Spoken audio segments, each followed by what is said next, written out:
की वोटिंग के बाद अलग अलग जिलों से सामने आ रहा है। हालांकि फिलहाल सामान्य वोटिंग इसको कहा जाएगा, लेकिन धीरे धीरे वोटर्स में उत्साह दिख रहा है। पोलिंग बूथ की लाइंस जो हैं वो बढ़ने लगी हैं। लेकिन क्या चल रहा है, वोटर क्या कह रहा है पोलिंग बूथ पर, सीधे आपको लिए चलते हैं। तमाम रिपोर्टर्स हमारे साथ जुड़े हुए हैं। रुख करेंगे अनामिका का, वो भी हमारे साथ लखनऊ से हैं। अनामिका, पूछिए लोगों से क्या कहना है उनका। आज मतदान केंद्रों पर महिलाओं की भागीदारी बीते 3 चरणों की तरह आज भी खास दिख रही है। आप क्या देख पा रही हैं?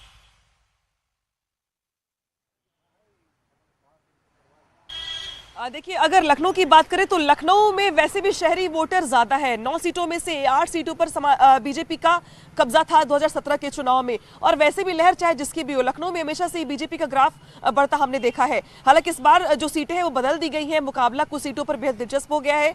मैं इस वक्त लखनऊ के बीचों बीच जो अवध गर्ल्स जो है केंद्र, वहां पर मैं आई हुई हूँ और तस्वीर में दिखाती चलूँ आपको। पहले महत्वपूर्ण यह है कि यहाँ पर लोग वोट डाल के बाहर निकल रहे हैं। भैया, वोट दे दिया आपने, आपके लिए क्या मुद्दे महत्वपूर्ण रहे, क्या सोच के आपने वोट डाला? अरे सब ठीक ही है, जो डाले हैं अपने लिए। सब ठीक है, क्या सोच के वोट डाला आपने?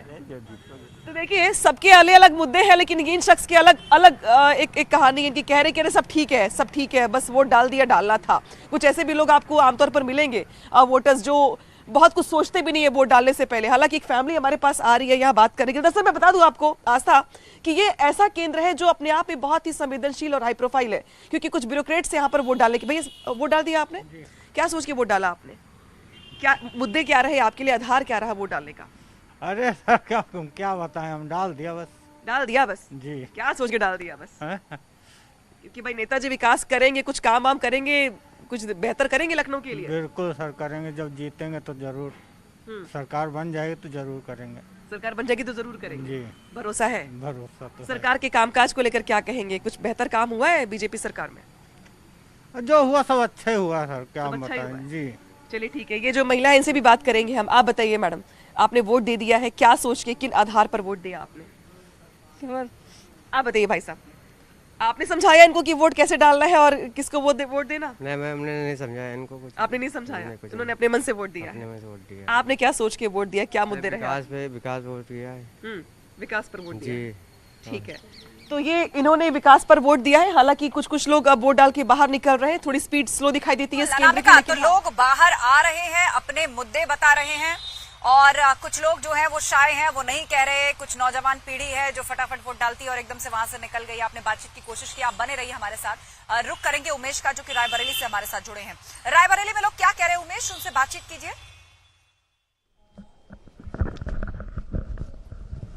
जी हाँ, देखिए आस्था, उत्तर प्रदेश में राजनीतिक महाभारत का चौथा चरण आज चल रहा है और विभिन्न राजनीतिक पार्टियों ने बीते दिनों पूरी ताकत झोंक दी जीतने के लिए, और रायबरेली में भी अलग अलग राजनीतिक पार्टियों के दिग्गजों का जमावड़ा लगा रहा। अब जनता का दिन है, आज जनता जनार्दन का दिन है, और जनता किस कदर अपना मन वोट के जरिए दिखा रही है। आप इन तस्वीरों में देखिए कि किस तरह से यहाँ पर कतारबद्ध हैं लोग, और लोग अपने बच्चों के साथ भी आए हुए हैं। आप इन तस्वीरों में देखिए कि किस तरह से महिला अपने बेटी के साथ आई हुई है। इस बच्ची को भी लोकतंत्र का महापर्व आप सेलिब्रेट कैसे होता है ये दिखा रही है क्या? एक्चुअली घर में और कोई है नहीं किसके पास छोड़े, इसलिए लाना जरूरी है ना, और वोट देना भी जरूरी है। और वो जो नारा बुलंद होता है कि पहले मतदान फिर जलपान, उसका आप अक्षरशः पालन कर रही है? बिल्कुल बिल्कुल, अभी हमने कुछ नहीं खाया पिया, इसके बाद घर जाकर ही कुछ खाएंगे और पिएंगे। बच्चे को भी दिखाने के लिए इसीलिए आई हुई है कि बेटा।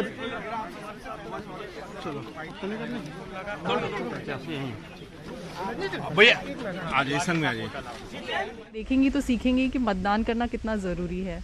जी आप देखिए इन तस्वीरों में किस तरह से यहाँ पर कतारबद्ध हैं लोग। कुछ और लोगों से बात कर लेते हैं। आप युवा हैं, क्या सोचते हैं रायबरेली का विकास कैसा होना चाहिए? क्या प्रमुख मुद्दे हैं जिनके आधार पर आप अपने मताधिकार का प्रयोग करने के लिए जा रहे हैं? जो प्रमुख मुद्दे हैं यही है कि वहाँ के रोजगार हो और विकास हो, और वैसे भी काफ़ी विकास हुआ भी है और आगे भी इसी मुद्दे पर सब जाएंगे। रायबरेली सदर सीट की काफ़ी चर्चा रहती है, खासतौर से क्योंकि यहाँ अखिलेश सिंह 5 बार लगातार विधायक रहे। अब वो नहीं रहे, लेकिन उनकी बेटी यहाँ पर चुनावी मैदान में है। डेफिनेटली फाइट बहुत इंटरेस्टिंग है रायबरेली की भी। और रायबरेली की जनता क्या चाहती है, कैसा विकास चाहती है, कैसा डेवलपमेंट आप चाहते हैं अपने? जी हाँ बिल्कुल उमेश, आप बने रहिए हमारे साथ। आगे भी लोगों की बातचीत के लिए हम आपके पास आते रहेंगे। सभी संवाददाता अलग अलग सीटों से ग्राउंड रिपोर्ट आपको दे रहे हैं, लेकिन हमारे साथ स्टूडियो में भी कुछ मेहमान मौजूद हैं। हमारे साथ इस वक्त सुधीर दुबे जी जुड़ रहे हैं, पॉलिटिकल एनालिस्ट हैं।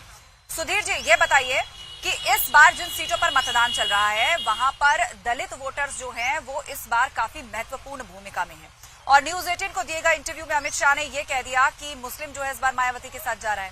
मायावती से वोट कास्ट करने के बाद जब सवाल ये पूछा गया कि सपा जो है जिस तरह आपसे बार बार आशीर्वाद की बात कह रही है, जिस तरह बार बार कह रही है कि 2024 में हमें आशीर्वाद दें, तो उस पर मायावती ने कहा कि हमारी चिंता छोड़ दे समाजवादी पार्टी, हम अपना देख लेंगे। लेकिन इस बार है कि जनता ने स्वीकारा है और यही कारण है कि भाजपा को लगातार जनता का विश्वास भी हासिल है। अखिलेश यादव कह रहे हैं कि 400 सीट जीत रहे हैं, क्या कहेंगे आप? देखिए, अपने दावों का वो खुद मजाक बना देते हैं और मुझे लगता है कि आप सब लोग भी इस पर हंसे ही होंगे और उनके कार्यकर्ता भी उनके इस दावे पर हंसते हैं। मुझे लगता है कि सपा बसपा कांग्रेस यह 370 और 35A की तरह इतिहास के पन्ने में शामिल होने वाले हैं। वो जोशी जी की वो 85-15 की बात कर रहे हैं, आप 80-20 की बात नहीं, वो तो योगी जी ने कहा ही था कि गर्मी के डर से गर्मी में ठंड के डर से वो 80 धीरे धीरे 90 ही जा रहा है। तो अब तो मैं समझता हूं कि ऐसे लोग जो अपने देश में रहकर दूसरे देश की या पाकिस्तान की जिंदाबाद करने की जो दुस्साहस करते हैं, ऐसे लोगों के लिए वो साफ संदेश है। और आतंकवाद के नाम पर, जिन्ना के नाम पर वोट हासिल करने वाले समाजवादी पार्टी या अन्य दल वह इस बात को अब समझ रहे हैं कि जनता ने उनको नकार दिया। इलेक्शन से वोटिंग से एक दिन पहले जिस तरीके से अखिलेश यादव से मुलाकात की एक दिन पहले, क्या कहेंगे? अब देखिए, वो क्या मुलाकात थी, क्या है, उस पर मुझे कोई कमेंट नहीं कर रहा हूँ। मैं तो बस कोई वो किया होगा, लेकिन मैं तो बस इतना कह सकता हूँ कि भाजपा 300 से ऊपर सीटें लेकर आएगी। उत्तर प्रदेश विकास के पथ पर तेजी के साथ और आगे बढ़ेगा। आतंकवाद, अपराध, भ्रष्टाचार, इसका समापन होगा, समाप्ति होगी और सपा बसपा कांग्रेस 35A और 370 की तरह है, यह इतिहास के पन्ने में शामिल होंगे। Thank you sir, thank you sir, thank you sir, thank you sir. और चलिए, इस वक्त हमारे साथ जुड़ गए हैं और पॉलिटिकल एनालिस्ट सुधीर दुबे जी। सुधीर जी, आपने बातें सुनी, आपने दावे सुने, किस तरह के दावे सियासी पार्टी के नेता कर रहे हैं। लेकिन मैं जिन सीटों पर आज चुनाव हो रहा है, 2017 का एक आंकड़ा रखते हुए पूछना चाहूंगी कि आपका क्या आकलन है। 2017 में इन 59 सीटों में से 51 पर बीजेपी जीती थी, सपा के पास 4 सीटें थी, बसपा के पास 2 सीटें और कांग्रेस ने भी 2 सीटें जीती थी। लेकिन इस बार जिस तरीके